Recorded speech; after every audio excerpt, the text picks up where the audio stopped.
그리스 델포이의 아폴로 신전 앞마당에 이런 글이 그리스어로 써졌었다고 합니다. 그노티 세아우톤, 그노티 세아우톤이라는 헬라어 단어가 그 신전 앞마당에 써져 있었다고 합니다. 이 말은 우리말로 하면 너 자신을 알라는 말입니다. 너 자신을 알라. 이 말을 처음 누가 했는지에 대해서는 역사적으로 의견이 분분합니다. 그러나 우리가 보편적으로 알기는 소크라테스가 이 말을 했다라고 말합니다. 이 말이 맞다면 소크라테스는 자신이 자신을 아는 것보다 중요한 것이 없다고 판단했기 때문에 이런 말을 했다고 생각합니다. 우리가 그냥 상식적으로 생각해도 우리 자신을 아는 것이 그 무엇보다 중요하다는 것을 우리도 잘 알고 있습니다. 그런데 문제는 자기 자신을 어떻게 정확히 알 수 있냐는 것입니다. 자신을 알고 싶지만 정확한 방법과 기준이 없다면 인간은 단 한 번도 자신을 정확히 안 적이 없이 살다가 죽게 될 것입니다. 불행한 사실은 인간은 스스로 자신을 정확히 아는 능력이 없습니다. 나가서 이 세상도 인간을 정확히 알게 하는 방법이나 혹은 자신을 정확히 볼 수 있는 기준을 제공하지 못합니다. 이것이 우리와 이 세상이 처한 불행한 현실입니다. 그렇다면 인간은 자신을 정확히 알 수 있는 방법이 없을까요? 이 세상에는 없습니다. 인간이 자기 자신을 정확히 아는 유일한 방법은 하나님을 통해서만 알 수 있습니다. 잘 생각해 보세요, 여러분. 우리가 타고 다니는 자동차는 누가 제일 잘 알겠습니까? 자동차를 설계하고 만든 사람입니다. 마찬가지로 우리 인간을 누가 정확하게 알 수 있겠습니까? 인간의 설계자며 인간의 창조자인 하나님만이 정확히 아십니다. 그러면 그분이 어떻게 정확히 알게 해 주실까요? 그것은 딱 두 가지입니다. 예수님과 성경을 통해서 알려주십니다. 예수님과 성경 외에는 우리 자신이 누구인가를 정확하게 절대로 알 수가 없습니다. 그것을 믿으시기를 바라요. 그것은 인류 역사가 혹은 우리의 경험이 증거하는 것입니다. 예수님과 성경을 통해서만 우리는 우리 자신이 누구인가를 정확하게 알 수가 있습니다. 대표적인 말씀이 오늘 말씀입니다. 오늘 본문은 인간이 영적으로 어떤 상태에 있는지를 알게 하는 방법 혹은 기준을 제시해 주는 말씀입니다. 그렇다면 먼저 우리가 본문의 배경을 이해할 필요가 있습니다. 어느 날 예수님이 흉악한 귀신 들려서 눈이 멀고 벙어리 된 사람을 고쳐주셨습니다. 놀라운 일이죠. 저는 이 성경을 읽으면서 이 사람은 삼중의 고통을 겪는 것이 아니라 사중 혹은 인간 자체가 파괴되어 버린 사람이라고 생각합니다. 왜냐 그러면 귀신이 들려서 눈이 멀었으면 볼 수 없었습니다. 여기까지 좋다 이거예요. 그런데 벙어리가 됐습니다. 그런데 보편적으로는 벙어리 된 사람은 듣지도 못하는 경향이 굉장히 높기 때문에 그렇습니다. 그러므로 여기 표현은 삼중적이겠지만 사중 고통, 아니 인간성 자체가 완전히 파괴되어 버린 사람을 예수님이 고쳐주셨습니다. 자, 그런데 이 사건을 직접 본 사람 혹은 이 사건에 대한 사실을 들었던 사람들의 반응이 달랐다는 것입니다. 그것을 본 사람들이 예수님을 가리켜서 이는 다윗의 자손이 아니냐 이렇게 말했다고 되어 있습니다. 이 말 속에는 굉장한 것을 함유하고 있어요. 왜냐 그러면 이런 귀신에 사로잡혀서 인간성이 파괴되어 버린 사람을 고칠 수 있는 능력은 구약 성경에서 인용한 다윗의 자손 메시아밖에 없다라는 것을 그들이 어렴풋하게 알고 있었기 때문에 그런 것입니다. 그래서 이것을 자기들이 대놓고 말하고 싶은데 바리새인들의 눈초리 때문에 이것을 대놓고 말하지 못했던 것입니다. 그러나 그 사람들은 이런 일을 행한 사람은 메시아일 것이라 라고 말했습니다. 대단한 고백인 것이죠. 그런데 이 상황을 똑같이 접한 바리새인들은 전혀 다른 반응을 나타냈다고 되어 있습니다. 어떤 반응이죠? 예수가 귀신의 왕 바알세부를 힘입어서 이런 일을 행했다는 거예요. 그걸 문자 그대로 하면 뭐죠? 예수가 귀신의 왕 바알세부를 힘입지 않고는 귀신을 쫓아낼 수 없다라고 말했습니다. 이걸 다시 뒤집어 놓으면 마귀의 힘으로 그런 일을 했다고 그들이 말한 것입니다. 놀라운 이야기죠. 똑같은 사건을 보고 어떤 사람들은 이 일을 행한 그는 메시아다라고 말했는데, 반대로 어떤 사람들은 아니다, 그 일을 행한 그는 마귀의 힘을 빌어서 그 일을 했다라고 말한 것입니다. 자, 그러면 왜 바리새인들은 그렇게 말했을까요? 왜 바리새인들은 예수님의 행한 일을 마귀가 한 일이다 이렇게 말했냐 이것이에요. 성경은 바리새인들은 양의 탈을 쓴 이리들, 정확하게는 하나님의 대적자들이라고 말하는 것입니다. 굉장히 우리가 조심해야 됩니다. 지난주에도 말씀드렸지만 바리새인들은 자타공인 하나님을 제일 잘 알고 제일 잘 섬기는 사람들이라고 뽐냈던 사람들입니다. 그런데 성경은 말합니다. 그들은 하나님의 철저한 대적자들이다 그렇게 말합니다. 왜 바리새인들이 철저한 하나님의 대적자들이었습니까? 우리가 지금까지 공부했던 마태복음 11장 12장은 하나님의 대적자들을 보여주는 장면이거든요. 그들은 어떻게 하나님을 대적했습니까?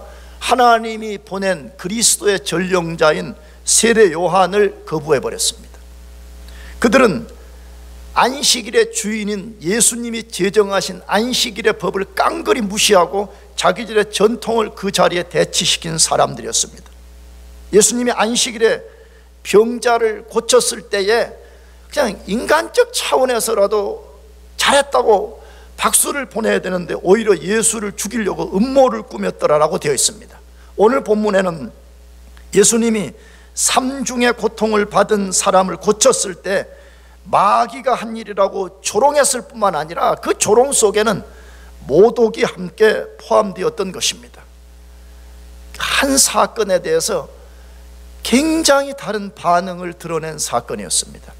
그때 예수님이 오늘 본문에 보면 그 사악한 조롱에 대해서 5가지로 대답을 했습니다. 몇 가지로 했다고요? 5가지. 그 사악한 모독자들에 대해서 5가지의 대답을 해 주셨습니다.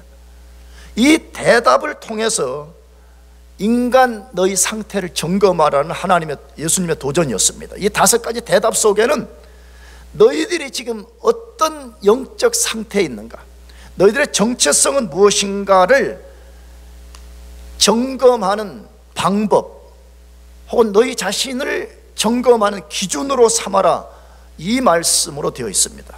그런데 이 5개의 대답은 이렇게 구성되어 있습니다. 2가지는 먼저 그들의 모독에 대한 반론을 제기한 반론, 그 다음에 반론에 근거해 2가지는 반론이고 1가지는 반론에 근거한 증거를 제시합니다. 증거, 내가 한 이 행위는 무엇을 말하는 거다 증거를 제시하고, 나머지 하나는 마지막으로 경고와 도전을 보내는 말씀으로 구성이 되어 있습니다. 자, 그러면 우리 자신을 알기 위해서 무엇을 점검하라고 말하냐 이거예요. 우리가 하나님 앞에 어떤 사람인가를 정확히 알기 위해서 우리가 점검해야 될 것이 무엇이라고 말하냐 하는 것입니다. 첫 번째로 자기가 믿고 주장하는 것이 이성적이고 논리적인지를 점검하라고 말합니다. 내가 어떤 것을 믿는다, 혹은 아니면 이것이 사실이다라고 어떤 사람이 무엇을 주장하려 그러면 그 이성적이고 그 주장하는 것들이 정말 이성적이고 합리적이고 그 다음에 그 논리성을 가지고 있는지를 잘 점검해 보라 그렇게 말해요. 예수님이 바리새인들의 조롱과 모독의 답을 하시면서 그들의 논리에 대해서 문제를 제기하셨습니다. 예수님이 귀신을 쫓아냈을 때 바리새인들은 귀신의 왕 바알세부를 힘입은 것이라고 조롱했습니다. 그들의 의도를 간파하신 예수님이 그들의 말은 전혀 논리적이지 않다고 두 가지 반론을 제시했습니다.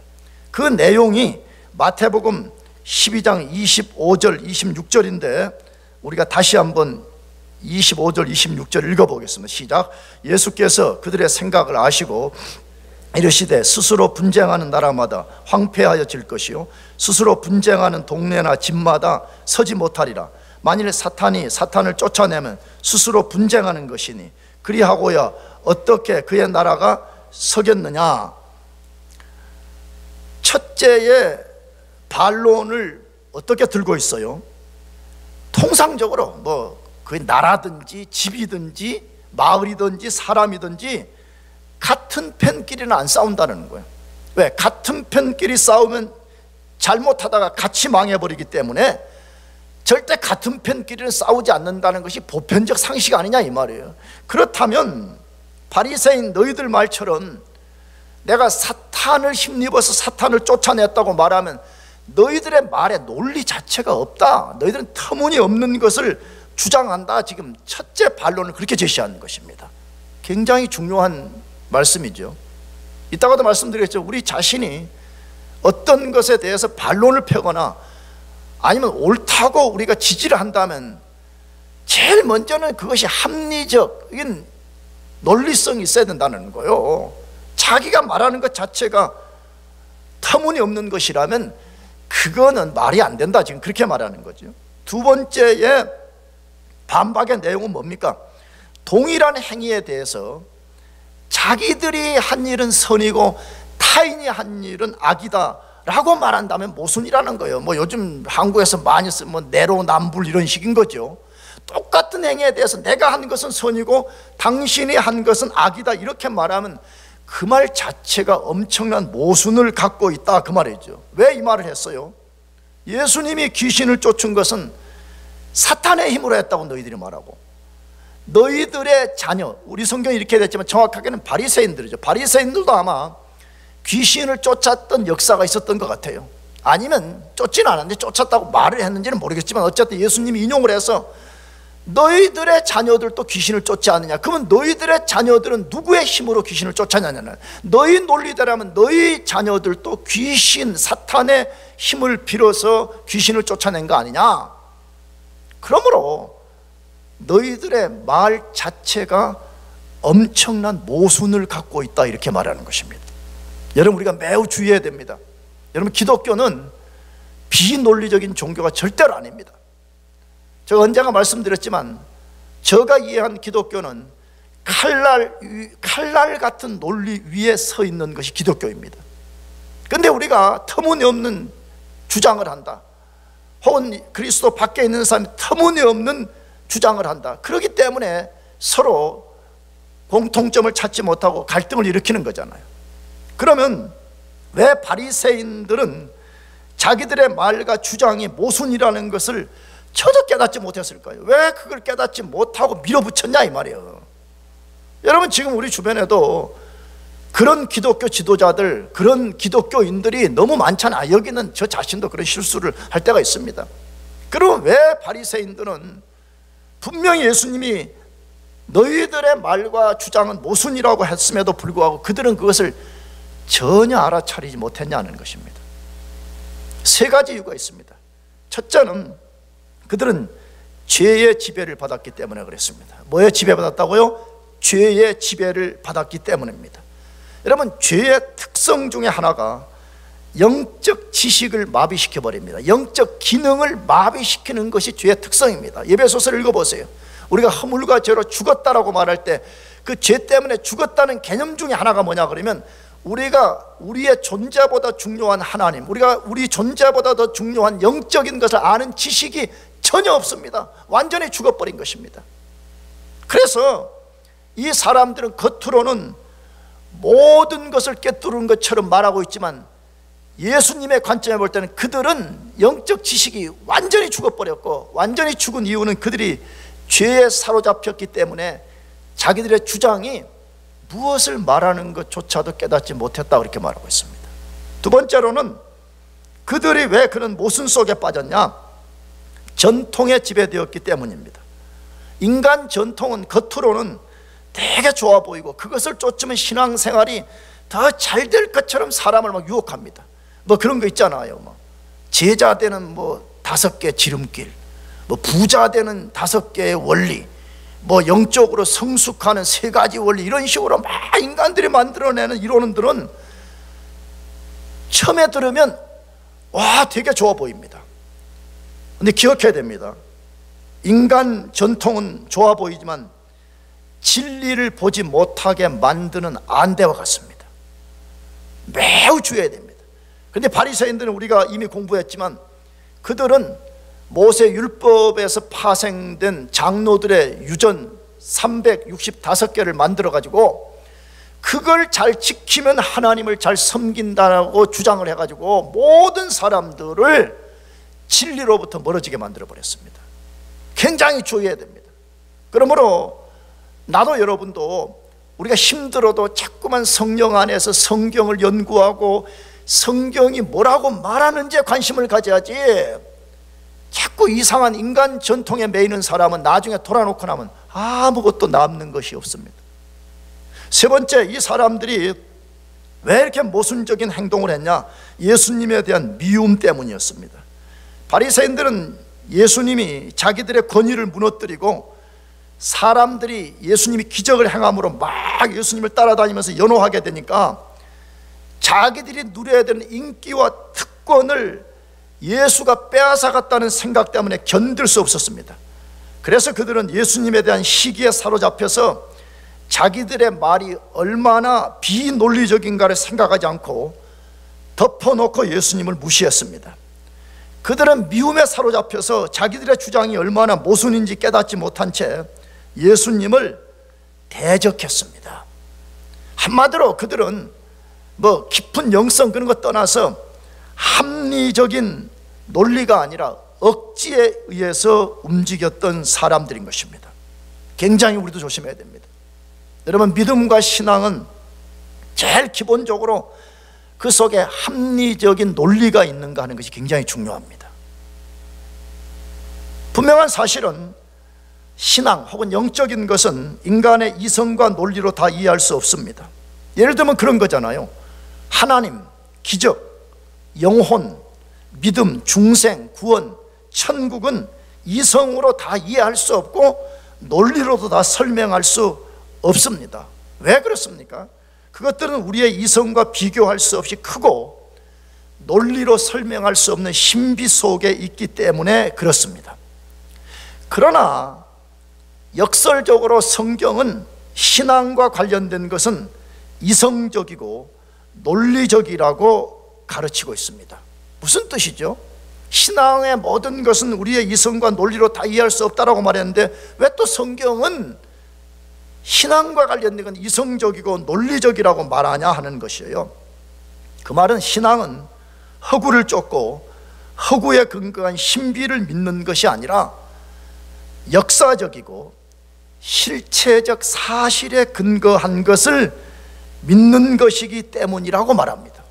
예수 믿는 건 추상적이 아니에요. 예수 믿는 것은 실제가 없는 것, 증거가 없는 추상적인 것, 신비적인 것을 믿는 것이 아니라 이 역사 안에 분명히 존재하고 지금도 존재하는 실체적인 것을 믿는 거기 때문에 우리가 전부를 다 이해할 수 없지만, 그러나 신앙은 굉장한 우리의 이성적 이해를 필요로 하고 그것은 굉장히 우리의 논리적인 어떤 것을 요구한다. 그래, 그 말이에요. 사실이에요. 하나님이 자기 자신을 우리에게 계시할 때 우리의 이성적으로 수납하고 논리적으로 납득하게 하셨다는 것을 우리가 잘 알고 있습니다. 실제 성경을 읽는 이유가 그거잖아요.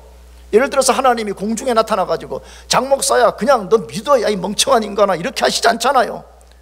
성경을 읽음을 통해서 예수님을 알게 하고 예수님을 알므로 하나님을 알게 하잖아요. 그런데 사람들이 이거 하기가 싫은 거예요. 왜? 논리를 만들려면, 논리의 이해를 우리가 얻으려면 머리를 써야 되는데 이거 머리 쓰기가 싫으니까 사람들이 성경 읽기 싫어하는 거예요. 성경 공부 같은 거 하기 싫은 거예요. 그냥 그런 거 하지 말고 그냥 무슨 기적 같은 걸 보여주세요. 그냥 바로 막 병 고치고 이런 거 보여주세요. 뭐 귀신이 물러나가는 거 이런 거 보여주세요. 막 그런 거 하고 열광주의에 빠져가지고 따라다니는 사람이 많거든요. 100% 보장합니다. 그런 사람들은 그 상황을 떠나버리면 아무것도 남는 것이 없습니다. 신앙은 이성적이고 논리를 통해서 이해해야 된다라고 성경이 우리들에게 가르치는 것입니다. 그러므로 여러분과 제가 예수님 혹은 예수님에 관한 가르침에 대해서 반대를 하든지 아니면 지지를 한다면 내가 왜 반대하는지, 내가 왜 지지를 하는지에 대한 합당한 논리를 가져야 됩니다. 특별히 예수님을 안 믿는 사람들은 나는 이 말을 더 하고 싶은 거예요. 왜냐하면 하나님도 안 계시고 예수님이 하나님도 아니고 천국이 없다 그러면 그런 골치 아픈 고민을 할 필요가 없습니다. 그러나 만일에 예수님이 살아계시고 예수님이 하나님이라는 것이 사실이라면 우리 인생의 가장 깊은 고민과 가장 깊은 이성과 논리적 탐구가 뭐냐 그러면 예수님 그분에 대해서 아는 것이 필요하고 내가 그분 앞에 어떤 존재인가를 아는 것입니다. 이것보다 중요한 것은 없습니다. 그래서 성경은 수많은 곳에서 이성을 가지고 잘 연구해보고 논리적으로 생각해보라고 말합니다. 여러분 성경을 그냥 한두 장만 읽어보면 그것이 그냥 드러나는 것을 알고 있어요. 근데 그 가운데 가장 대표적인 말씀 하나를 제가 소개하려고 그러는데 그것은 신명기 32장 5절에서 7절까지 말씀입니다. 이 말씀은 모세가 이스라엘 백성을 출애굽시켜서 40년 광야 생활을 마치고 이제 이스라엘 백성들이 모압 평지 앞에서 요단강을 건너기 전에 모압 언약을 맺을 때 모세가 마지막 유언으로 한 메시지입니다. 자, 이 말을 뭐라고 했는지 들어봅시다. 옛날을 기억하라. 미안해요. 32장 5절. 그들이 여호와를 향하여 악을 행하니 하나님의 자녀가 아니요 흠이 있고 비뚤어진 세대로다. 어리석고 지혜 없는 백성아, 여호와께 이같이 보답하느냐? 그는 내 아버지요 너를 지으신 이가 아니시냐? 그가 너를 만드시고 너를 세우셨도다. 옛날을 기억하라.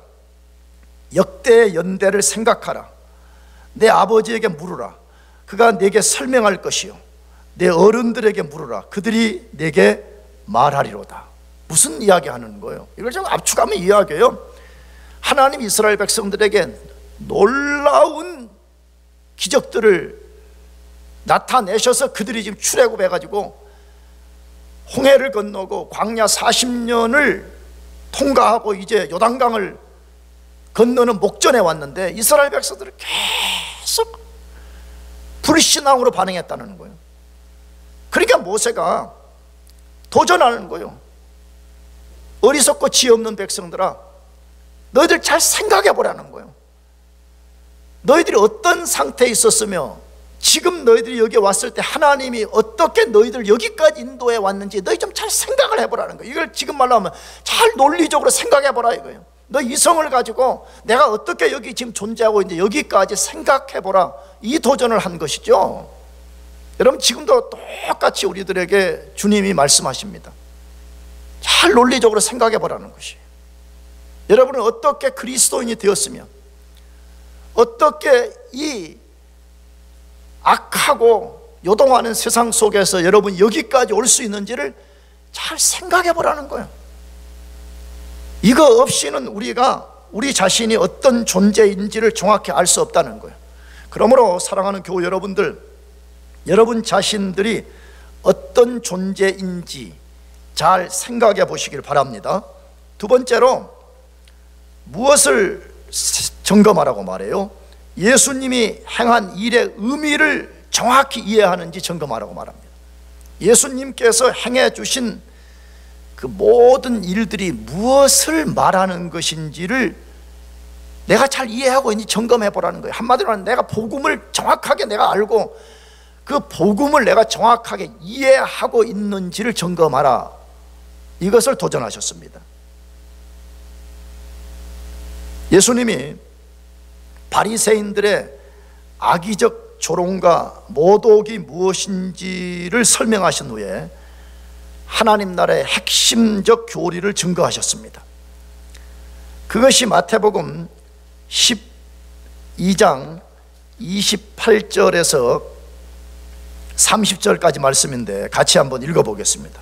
28절에 30절 같이 시작. 그러나 내가 하나님의 성령을 힘입어 귀신을 쫓아내는 것이면 하나님의 나라가 이미 너희에게 임하였느니라. 사람이 먼저 강한 자를 결박하지 않고서야 어떻게 그 강한 자의 집에 들어가 그 세간을 강탈하겠느냐. 결박한 후에야 그 집을 강탈하리라. 나와 함께 아니하는 자는 나를 반대하는 자요 나와 함께 모으지 아니하는 자는 해치는 자니라. 하나님 나라의 핵심적 교리가 무엇이라고 예수님이 말씀하셨습니까? 예수님이 크게 지금 두 가지를 말씀했죠. 예수님이 귀신을 쫓아낸 것은 귀신의 왕 바알세불이 아니라 성령의 힘으로 쫓아냈다는 거예요. 성령은 누구입니까? 성령은 단순한 물리적 힘이 아니라 삼위일체의 제3위 되신 하나님입니다. 믿습니까? 그 하나님의 능력으로 귀신을 쫓아냈다는 거예요. 그런 다음에 두 번째 핵심 진리가 뭐죠? 흉악한 귀신이 쫓겨났다는 것은 사탄의 나라가 쫓겨가고 거기에 하나님의 나라가 임한 증거라는 것입니다. 만약 어떤 것에 사탄이 물러가면 거기 하나님의 나라가 임했기 때문에 그런 일이 가능했다라고 말씀하는 것입니다. 절대적 사실입니다. 사탄은 예수님처럼 강한 존재는 아니지만 상당한 힘을 가진 존재입니다. 따라서 자기 지배 아래 있는 사람을 순순히 내주지 않습니다. 기억해야 됩니다. 그리스도 밖에 있는 사람들은 모두가 사탄의 지배 아래 있는 사람들입니다. 중립지대에 있는 사람들은 없습니다. 어떤 사람이 나는 하나님도 아니요 사탄도 아니요 라고 말하면 그 사람은 틀림없이 사탄의 지배 아래 있는 것입니다. 자기가 그것을 모를 뿐인 것입니다. 그런데 사탄이 자기 지배 아래 있는 인간들을 순순히 내주지 않습니다. 따라서 어떤 사람이 귀신의 지배에서 벗어났다는 것은 그 사람 속에 하나님의 나라가 임했다는 증거입니다. 할렐루야. 오늘 그런 예전과 같은 그런 귀신이 쫓겨나는 것을 우리가 직접 보기는 어려운 시대에 살고 있지만 저는 귀신이 쫓겨나는 것 못지 않는 아주 중요한 현상이 하나 있는데 그것은 세계관의 변화라고 생각합니다. 과거에 어떤 사람이 하나님이 누구인지도 모르고 살았습니다. 하나님이 만물의 창조주요 예수님이 인류의 구원자라는 사실을 전혀 알지 못하고 살았습니다. 이 세상은 그냥 진화론자들이 말한 것처럼 자연적으로 생성했다가 그냥 영원히 자연적으로 존재한다라고 알고 있었습니다. 그런데 어느 날 그 사람의 세계관이 바뀐 것입니다. 하나님 만물의 창조주이시고 이 만물은 인간의 죄 때문에 타락하고 그 타락한 인류를 예수님이 구원하러 오신 구원자라는 것을 알게 되는 인식론의 변화는 진짜 그 사람 속에 하나님의 나라가 임했다는 증거입니다. 왜 그렇죠? 사탄의 떠남이 없이는, 사탄의 손아귀에서 벗어남이 없이는 그런 인식의 변화가 일어나는 것은 불가능하기 때문에 그렇습니다. 그러면 어떻게 강력한 힘을 가진 사탄이 쫓겨날 수가 있습니까? 이 세상을 일시적으로 사로잡고 있는 사단이 어떻게 쫓겨날 수 있냐는 것입니다. 예수님이 그것을 비유를 통해서 알려주셨습니다. 그 비유의 내용이 뭐였어요? 어떤 사람이 강한 자의 집에 들어가 그 집의 물건을 빼앗아 오려면 먼저 그 집을 지배하고 있는 강한 자를 결박해야 된다라는 비유를 하나 들었습니다. 무슨 말인지 알겠죠? 만약에 내가 어떤 집을 가서 도둑이 돼가지고 털고 싶다, 강도가 되고 털고 싶다 그러면 먼저 그 집의 물건을 털기 전에 그 집의 주인을 내가 결박을 시켜야만이 뭘 훔쳐온다 이 말이잖아요. 마찬가지로 예수님이 귀신 들린 자를 귀신의 손아귀에서 구원했다는 것은 사단을 결박한 증거라는 것입니다. 잘 들어야 됩니다. 여기 결박이라는 이 단어는 사탄의 세력을 꺾었다는 말입니다. 자꾸 성도들이 성경을 읽는 언어 이해가 없어가지고 사단을 결박했다 그렇게 말하면 실제 무슨 끈으로 이렇게 사단을 묶는 거라고 생각해요.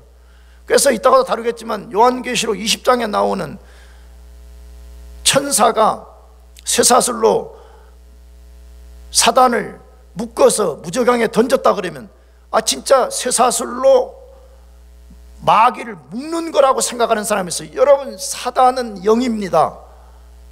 아멘이죠? 아니, 영을 어떻게 쇠사슬로 묶어요? 그건 우리가 성경 읽는 눈이 전혀 없기 때문에 그냥 아무 생각 없이 하는 거예요. 그러므로 여기 예수님이 사단을 결박했다, 그 말은 로프로 귀신을, 사단을 묶었다는 말이 아니라 사단이 갖고 있는 강력한 세력을 꺾어버렸다는 말인 것입니다. 그러면 언제 예수님이 사탄을 결박하셨습니까? 예수님이 십자가에서 못 박혀 죽으시고 부활하실 때 일어났습니다.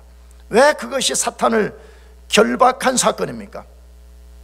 사단은 인간을 속박시키는 두 가지 수단이 있습니다. 인간을 자기의 종으로 만드는 두 가지 수단이 있습니다. 하나는 인간이 가진 죄입니다. 두 번째로는 율법입니다.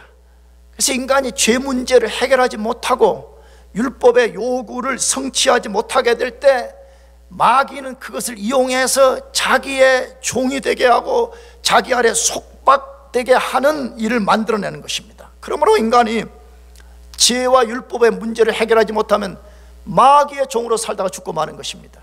그런데 예수님이 십자가의 죽음과 부활을 통해서 인간의 죄값을 지불하시고 율법의 모든 요구를 성취해 버렸습니다. 할렐루야. 그러면 누구든지 이제 그것을 받아들이기만 하면, 죄값을 지불하고 율법의 요구를 성취하신 예수 그리스도의 의로움을 받아들이는 사람은 죄의 문제가 해결되고 율법의 속박에서 벗어나 버렸기 때문에 마귀가 더 이상 그 사람을 속박시킬 수가 없습니다. 다시 말하면 우리를 과거에 속박시켰던 이 속박의 끈이 없어져 버렸기 때문에 마귀는 더 이상 우리를 공격할 수 없게 돼. 다시 말하면 우리를 자기의 종으로 삼을 수 없게 된 것입니다. 그런 의미에서 사탄이 결박되었다고 성경이 말하는 것입니다. 그런데 이 결박의 시작은 예수님의 초림부터 시작이 되었습니다.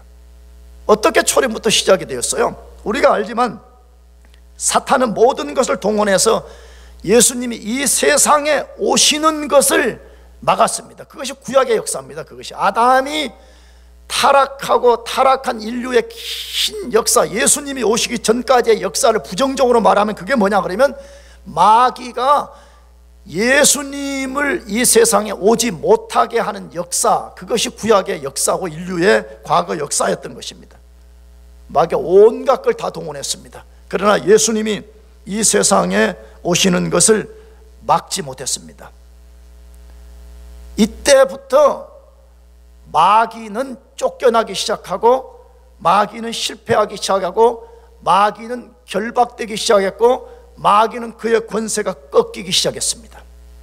나가서 예수님이 공생애를 시작하기 전에 광야에서 마귀에게 40일 동안 금식하고 시험을 받으셨는데 예수님이 사탄의 모든 유혹을 이기심으로써 사탄의 세력을 꺾어버렸고 사탄을 결박시키셨습니다. 그리고 앞에서 소개한 십자가의 죽음과 부활을 통해서 마귀의 등뼈를 꺾어버렸습니다. 내가 언젠가도 예를 하나 들었죠. 나는 어렸을 때 시골에서 농사 짓거나 무슨 속골배로 가서, 요즘은 그걸 보기가 좀 어려운데 능구렁이가 독사 말고 능구렁이 굉장히 큰 것들을 발견합니다. 그럼 어렸을 때 지금 생각하면 참 겁없었던 것 같아요.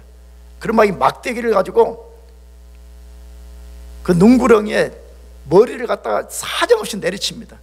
그러면 능구렁이가 분명히 그냥, 죄송해요, 대가리가 깨져버렸어요. 대가리 깨졌어요, 막대기. 그런데도 불구하고 그 몸뚱아리에 남아있는 힘을 가지고 그 막대기를 막 쪼우는 것을 저는 여러 번 경험했습니다.